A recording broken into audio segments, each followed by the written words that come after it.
Bonjour tout le monde et bienvenue dans notre premier podcast Chess Mind Academy. Alors, une académie vite qui est engagée dans la promotion des jeux des échecs au Maroc.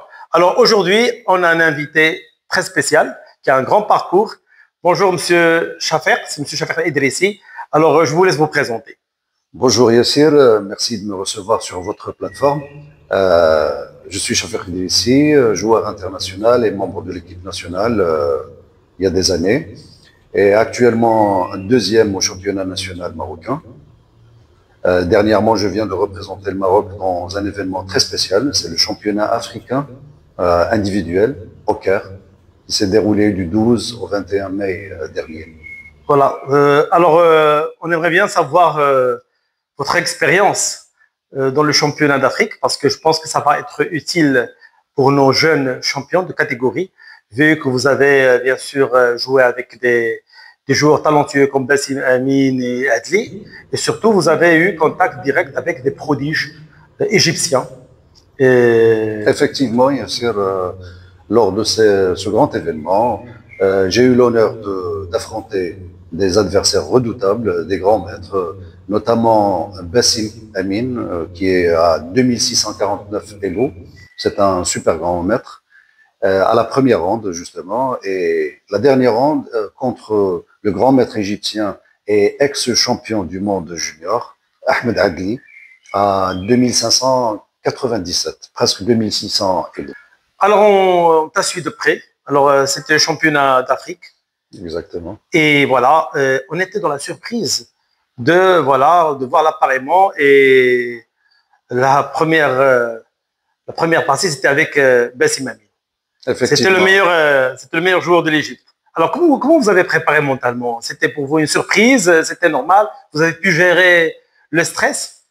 Comme tu le sais, Yassir, Bassim Amin est le meilleur joueur africain et arabe de tous les temps. Il est à 2649 Elo, donc il était déjà à 2700, donc il était dans le top 100. J'avais une pression terrible lors de cette partie, mais aussi j'avais envie de jouer contre un tel calibre. Donc j'ai préparé sérieusement pour cette partie. Je savais qu'il jouait avec les blancs l'ouverture, la Kia. Donc je me suis préparé, une sicilienne fermée. Tu as osé jouer sa ligne. Ça, c'est du courage, hein? Tu es très courageux. Exactement. Pour jouer la ligne de Bassim Amin, hein? Tu as pris c'est un gros risque quand même. Donc j'ai décidé de le défier sur sa ligne et j'ai vu cette partie contre d'autres grands maîtres et donc je me suis bien préparé. D'ailleurs, je me suis retrouvé facilement avec une position égale après l'ouverture. Au milieu de jeu, il a commencé à jouer des coups pas très forts et donc je commençais à prendre le dessus. D'ailleurs, après cavalier G4, F5, j'ai déjà l'initiative avec les Noirs, sachant que j'ai raté une suite qui pouvait me donner un avantage décisif, un avantage très net. C'est en prenant fou prend C4, après fou H3 qu'il a joué, donc pour échanger les fous de case blanche, je pouvais prendre en C4 avec le fou, dame prend C4, et là, je pouvais jouer G5, menaçant G4, son fou D2 étant mais sous pression, c'est pas évident. Exactement. Donc, seul coup, c'était G4, ugly move avec les blancs. Après, je joue cavalier A5 et C4, je bloque son aile. On avait le cœur suspendu. Quand tu as joué cette... Donc, c'est une partie, au fait, où j'ai raté ma chance, mais je suis très fier d'avoir joué à tel niveau, sachant que ça fait très longtemps qu'on n'a pas joué de classique. Au Maroc, on joue surtout le rapide et le blitz. Donc, j'ai pas joué depuis novembre 2024 où j'ai participé au championnat arabe. Championnat sur lequel j'ai vraiment capitalisé. J'ai pu jauger notre niveau à l'international et donc je me suis bien préparé pour le championnat africain. Alors, comme un start, c'était un peu difficile. Hein? Comme commencer un start, c'était un peu difficile. Mais motivant. Parce que et enfin, le cerise sur le gâteau, Ahmed Adli à la fin. Exactement. Alors, c'était une coïncidence ou on t'avait... Bien avant la partie de Ahmed Adli, j'ai gagné des joueurs très connus, surtout les Égyptiens, Ashraf Sherif, qui est Fieldmaster et qui est l'entraîneur des catégories moins de 20 ans en Égypte. Et puis, il y a un jeune prodige aussi, Hussam Adham, que j'ai joué à la 6e ronde, que j'ai gagné difficilement d'ailleurs. Ils ont de très bons champions juniors. Alors, à propos de ces prodiges, voilà, bientôt il y a le championnat d'Arabe, catégorie. Bien sûr, le Maroc, c'est l'organisateur du championnat d'Arabe. C'est déjà un pas très fort dans les échecs marocains. Alors, ce que je voulais savoir, est-ce que nos joueurs vont être bien préparés pour ce championnat arabe? Avec les joueurs, maintenant, tu as déjà eu l'expérience avec les joueurs égyptiens prodiges, je pense, parce que ce sont les joueurs les plus durs. Alors, comment on fait une bonne... Comment on va les... D'abord, je voulais savoir comment tu les trouves, ces joueurs prodiges. Est-ce qu'ils sont forts ou ce sont des élos gonflés? Ça, c'est la question que tout le monde pose. Au fait, le championnat africain était l'occasion pour la fédération égyptienne de placer 26 joueurs lors de ce championnat. Donc, c'est un nombre très élevé. Quand même considérable. Exactement. Moi, j'étais le seul représentant du Maroc, l'Algérie avec 2 représentants, la Tunisie avec 2 représentants et le reste des joueurs africains. Mais la fédération égyptienne était représentée par 26 joueurs quand même. Il y a du travail. Il y a du travail. Et il y a tout un système. Et c'était l'occasion pour eux de faire jouer des joueurs U12, U14, U16, U18. Les préparer pour le championnat arabe. Pour les préparer justement pour le championnat arabe qui va être organisé par notre fédération, d'ailleurs que je salue de cette plateforme, d'organiser un tel événement qui va donner de l'ampleur aux échecs au Maroc. Notamment, j'ai joué Hussam Adham à la 6e ronde. C'est un U14, c'est un joueur remarquable. Il y a aussi un autre joueur, c'est Samih Abdurrahman. C'est tous des prodiges. C'est tous des joueurs de catégorie. Samih Abdurrahman est un maître international. Il a joué à ce championnat. Il y a aussi 2 représentants de moins de 20 qui seront présents d'ailleurs au Maroc.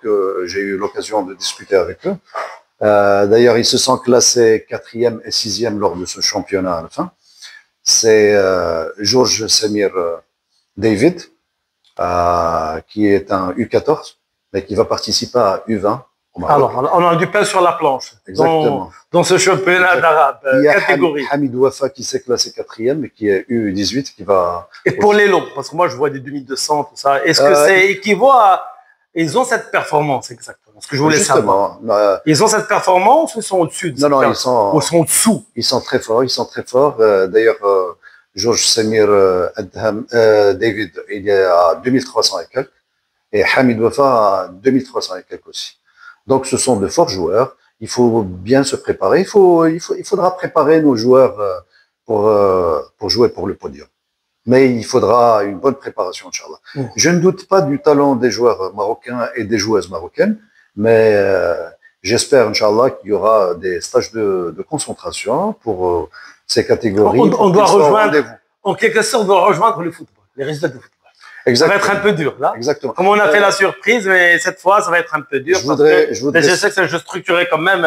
Il faut du travail, non, pour aboutir à des résultats. On vient de commencer. Exactement, mais pas trop optimiste, pas trop pessimiste, mais entre les deux, là, quand même, faut pas se surévaluer, non, sous-évaluer. Voilà. Non, je doute pas des chances des joueurs et joueuses marocains, comme je l'ai dit, mais ceci étant dit, il faut savoir que en Égypte, il y a des académies en place qui se partagent ou qui sont en compétition pour l'éclosion. Avant de parler des académies, je voulais vous poser une question. À votre intuition, si on a des résultats, est-ce qu'on peut avoir des résultats dans le Open, c'est-à-dire les garçons, ou on va avoir des résultats dans les catégories femmes? Alors, à votre avis, quels sont les plus forts? Est-ce que ce sont les catégories garçons ou les catégories filles? Sincèrement, je pense qu'on a plus de chances sur la catégorie des filles, vu que la compétition va être vraiment très ardue côté garçons. Comme j'ai souligné tout à l'heure, il y a pas mal de noms chez les Égyptiens. Il ne faut pas oublier aussi les Émiratis, qui sont très bien préparés avec des grands maîtres, bien sûr, de manière continue pendant toute l'année. Donc, il y a les Émiratis, il y a les Égyptiens qui sont, à mon avis, les favoris de ce championnat. Mais la chance des joueurs marocains existe. On doit arracher quelques médailles. Inch'Allah. Inch'Allah, alors, je pense avec ce tournoi, vous avez plus ou moins une idée sur l'expérience égyptienne pour former des champions. Est-ce que vous pouvez nous parler de ça? Justement, en discutant avec des amis égyptiens, j'ai pu constater qu'il y a plein d'académies de jeux d'échecs qui se partagent en fait l'éclosion de champions et qui sont en compétition, notamment celle de Bassim Amin, ça s'appelle Dijla Academy, celle de Ahmed Adli et une autre Egypt Chess Academy. Mais il y en a d'autres bien sûr. Mais le secret de la réussite égyptienne réside en fait dans cette structure axée sur les académies. Parlons club. Les académies clubs, c'est différent. Oui, bien sûr. C'est différent. Alors, c'est quoi la différence? Alors, déjà, il y a une formation au niveau des clubs, mais pour les champions, c'est-à-dire pour faire sortir de l'élite, c'est les académies. Parce qu'elles sont plus structurées. Elles sont orientées et dirigées par des grands maîtres. Par exemple, celle de Chess Egypt Academy est dirigée par le docteur et maître international Karim Wajih, qui était justement le directeur du championnat individuel africain. Et puis, il y a Bassim Amin, super grand maître, qui dirige personnellement quand il est sur place, quand il est en Égypte, sinon avec des maîtres internationaux, qui dirige son académie Dijla. Et il y a Ahmed Adli, je pense que c'est la première académie en place. Et donc, il y a une formation très sérieuse. Voilà. Pour, toute une structure qui est solide, qui est bien ciblée, avec des objectifs. La fédération égyptienne, bien sûr, fait des efforts au niveau de la structuration, de la base des échecs, etc. Donc, le jeu d'échecs est un jeu très populaire en Égypte. Mais je pense que le secret des Égyptiens réside dans la formation académique, en quelque sorte. Exactement. Dans la formation académique. Et donc, ils ont plein de prodiges, en fait. Je parlerai du phénomène, par exemple, de Samih Abdurrahman, qui est un U12 et qui est maître international. Je pense qu'il a remporté même le championnat individuel adulte il y a 2 ans. Et donc, il faut s'attendre à une compétition très rude lors des championnats qu'on va organiser, Inch'Allah. Ça ne sera pas facile. Ça sera pas facile à arracher des médailles. Du tout. Ce ne sera pas du gâteau. Là, c'est vraiment, on faudra travailler sur. Et j'espère qu'il y aura une concentration ciblée pour ce championnat. C'est que le début pour le Maroc. Je pense que c'est vient de commencer, mais déjà, il y a de la volonté à niveau de la fédération. Exactement. Il y a aussi de la volonté au niveau des parents, des joueurs et des clubs. Je pense ensemble qu'on peut arriver à travailler pour décrocher des places dans le podium. On peut bien sûr saluer le travail de la fédération. C'est une décision courageuse d'organiser un tel championnat. Ça va donner beaucoup d'images, beaucoup d'intérêt pour le jeu d'échecs. Et surtout la promotion. Et surtout la promotion. On en a besoin. On a besoin de la promotion. Vous pouvez me parler un peu des sponsors au Maroc. Est-ce qu'il existe des sponsors au Maroc? Bon, des sponsors existent, bien sûr. Il va falloir. Comment les inviter, en quelque sorte? On a besoin de quoi pour inviter un sponsor? Bon, je pense que. Sur quoi on peut se baser? Je pense pour qu'un sponsor décide de lier son image à celle des échecs au Maroc, il faudra déjà faire un travail de fond. Et donc, il faudra donner une meilleure présentation du jeu d'échecs par une organisation d'événements dans un statut et dans un stand-in qui mérite que le sponsor puisse allier son image à la nôtre. Et puis, moi, j'ai eu une expérience personnelle avec la Profond, d'ailleurs, que je salue de cette plateforme, lors de mon voyage pour les Émirats arabes, pour jouer le championnat arabe en 2024, en novembre 2024.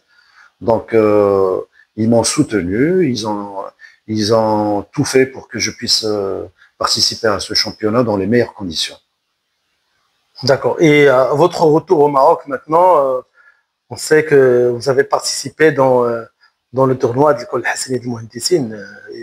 Alors, comment c'était le tournoi?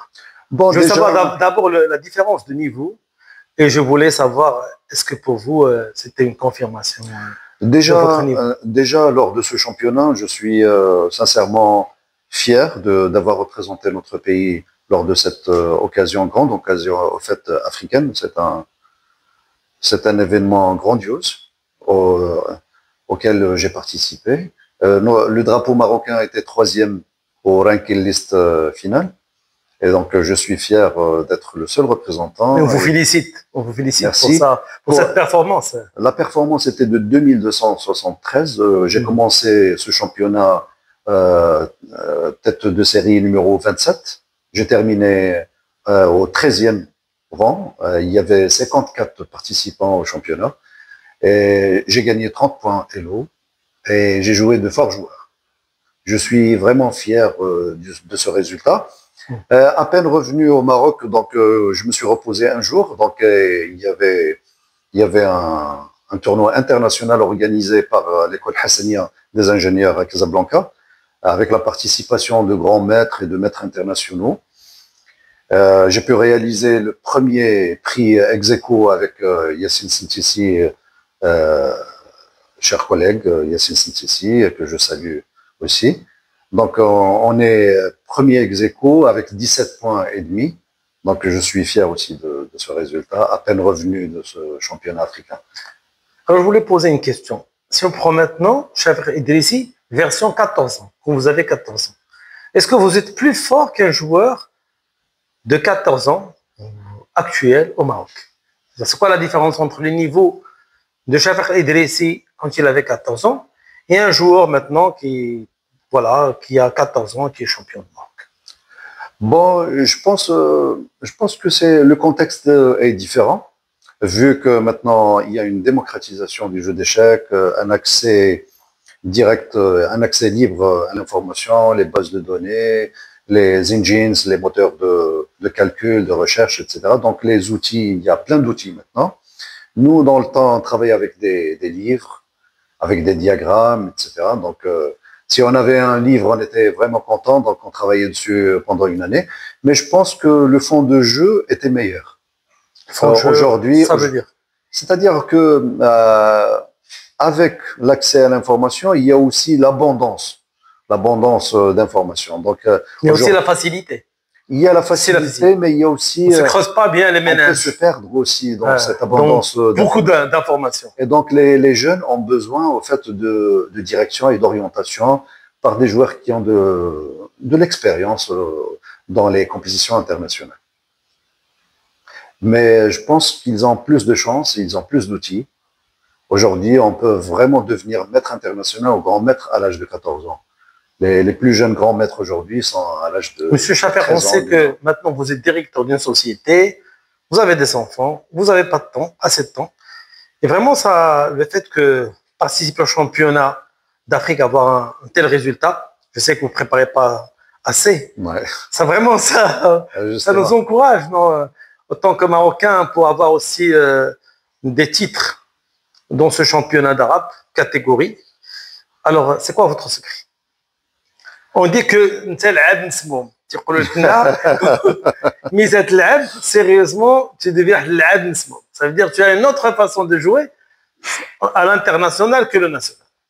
Bon, je pense que ce qui m'aide à tenir encore à 52 ans, c'est ma passion pour le jeu, premièrement. Deuxièmement, je me suis jamais arrêté de m'entraîner, donc l'échiquier est toujours ouvert à la maison, donc je regarde, j'ai des bases de données aussi, j'essaie de suivre le cours, de progresser, toujours de progresser, parce qu'on apprend tous les jours.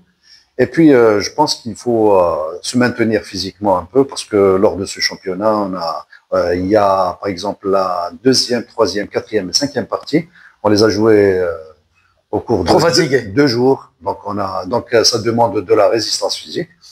Donc déjà. Pour les jeunes, ils doivent s'entraîner, ils doivent faire un sport bien particulier. Bien sûr, le sport est primordial pour la compétition internationale, c'est primordial. Et si on vous demande combien de fois il faut faire du sport par semaine? Bon, je pense que le meilleur sport, à mon avis, pour le jeu d'échecs, c'est la marche et la natation. D'accord. Et d'ailleurs, c'est ce que je faisais avant. Je compte y revenir. Justement, je suis très motivé après le championnat africain. Donc, j'ai décidé de revenir au sport parce que je dois me maintenir physiquement. Et deuxièmement, je compte suivre un programme d'entraînement bien à l'avance parce que, comme tu le sais, Yassir, je suis parti à la dernière minute pour jouer le championnat africain. Donc, tous les aspects logistiques, etc., administratifs, etc., à la dernière heure. Mais heureusement que j'avais déjà préparé quelque chose pendant toute l'année, en fait. Donc, je regarde un peu, je fais des diagrammes, etc. Donc, je joue avec des amis qui se préparent, comme Sintissi, comme Jacques Elbilia, etc. Donc, on joue régulièrement et ça m'a énormément aidé. Tu sais que tu as donné un très beau cadeau aux Marocains.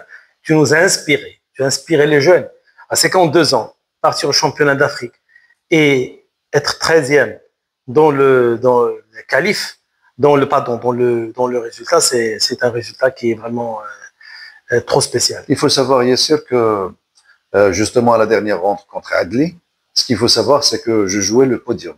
C'est-à-dire, si je gagnais Adli, je pouvais devenir 3e à ce championnat et être qualifié à la Coupe du Monde. Et c'est peut-être le facteur de stress aussi. Tu imagines si j'étais très bien préparé pour ce championnat, etc. J'aurais pu saisir ça sera magnifique. On aura toujours 52 ans et partir à la Coupe du Monde. Et quand même, avec le travail, tout ça, c'est pas évident, mais. Oui. Mais peut-être le fait de. On va revenir à la charge. Voilà. On va revenir à la charge. On doit se préparer. Je suis très motivé maintenant. Donc, je vais travailler. Bien sûr, tu dois comme ça, tu peux inspirer d'autres jeunes. D'ailleurs, il y a le championnat arabe. Le championnat arabe, je pense qu'il est ça sera en octobre 2025. Le prochain, Inch'Allah. C'est où exactement? Je ne sais pas encore, mais ça sera en octobre. Et vous allez préparer sérieusement? Inch'Allah. Inch'Allah. Et la fédération marocaine, Inch'Allah, sera présente sûrement lors de cet événement. Je voulais donner un conseil aux jeunes champions et championnes des catégories qui vont participer bientôt au championnat arabe, que je suis sûr qu'ils vont bien présenter le Maroc. Est-ce que vous pouvez me donner 3 conseils qui peuvent les aider à avoir un bon résultat? Je pense tout d'abord, c'est concentration, parce que ce championnat va être vraiment très dur. Acharnement, parce qu'il va falloir porter le drapeau marocain très haut, donc il y a une responsabilité, donc il faut être très sérieux pendant ce championnat et se préparer techniquement, les ouvertures et surtout la tactique. Sachant que la cadence va demander aussi des nerfs, donc des nerfs solides. J'espère que la fédération va organiser des concentrations pour ces champions, je l'espère, parce que ça va leur donner une motivation, une préparation maximale et optimale, Inch'Allah. Monsieur Chafer, je vous remercie pour votre présence et voilà, pour inspirer les joueurs. C'est moi qui te remercie, Yassir, de ma présence dans ton plateau. Chess Mind Academy encourage toujours le jeu d'échecs au Maroc et compte promouvoir ce jeu. Et donc, on la remercie à travers cette émission. Merci. Merci beaucoup. C'est un plaisir et c'est un devoir. C'est moi. Merci.